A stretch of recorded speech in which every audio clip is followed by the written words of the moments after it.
जाप सुप्रीमो पप्पू यादव के समर्थकों के लिए एक अच्छी खबर है। पप्पू यादव को जमानत मिल गई है, लेकिन पप्पू यादव को जमानत मिल गई है लेकिन जेल से बाहर नहीं आ पाएंगे। ये क्यों? क्योंकि 1989 में जो केस दर्ज हुआ था पप्पू यादव के खिलाफ अपहरण को लेकर, उस मामले में अब तक जमानत नहीं मिली है। जो हाई कोर्ट से पप्पू यादव को जमानत मिली है वो सरकारी कामों में बाधा के लिए जो केस दर्ज किया गया था उस पे हाई कोर्ट से पप्पू यादव को जमानत मिल गई है। लेकिन जो अपहरण के केस में मधेपुरा पुलिस ने अरेस्ट किया था उसमें अब तक जमानत नहीं मिली है। अब भी इस मामले में पप्पू यादव को जेल में रहना पड़ेगा। हालांकि इसको लेकर जो जाप के जो समर्थक हैं वो भूख हड़ताल पे हैं। वो ये कह रहे हैं कि पप्पू यादव को इस मामले में भी रिहाई दी जाए। हालांकि 11 मई को पप्पू यादव को गिरफ्तार किया गया।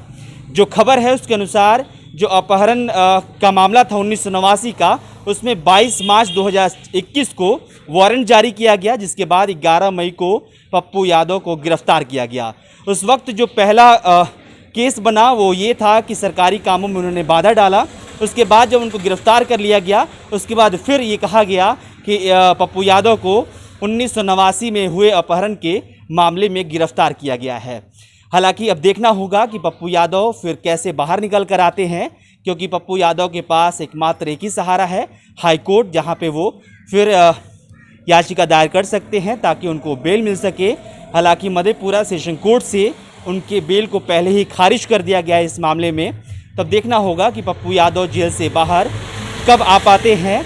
हालांकि जब पप्पू यादव को गिरफ्तार किया गया उस समय राजीव प्रताप रूडी जो कि बीजेपी सांसद हैं, उनके कैंपस में जो एम्बुलेंस रखा गया था उसका उन्होंने खुलासा किया था, जिसके बाद लगातार इस बात की चर्चा थी और लगातार जाप सुप्रीमो जाप के जो समर्थक थे ये दावा कर रहे थे कि जो गिरफ्तारी हुई है वो सिर्फ बीजेपी सांसद के कैंपस में जो एम्बुलेंस लगा था उसके खुलासा करने के कारण उनको जेल में भेजा जा रहा है, षड्यंत्र रचा जा रहा है। लगातार जाप के समर्थकों द्वारा ये दावा किया जा रहा है कि कोरोना काल में जो पप्पू यादव के द्वारा लगातार खुलासा किया जा रहा था, लगातार वो जो काम कर रहे थे उसी के एवज़ में पप्पू यादव को ये इनाम मिला है कि पप्पू यादव को षड्यंत्र के तहत इस मामले में फंसाया गया है। हालांकि जो कानूनी प्रक्रिया है उसके हिसाब से कहा जा रहा है कि 1989 में हुए अपहरण के मामले में 22 मार्च को वारंट जारी किया गया था और उसके बाद 11 मई को उनकी गिरफ्तारी हुई। फिलहाल इस खबर में इतना ही है।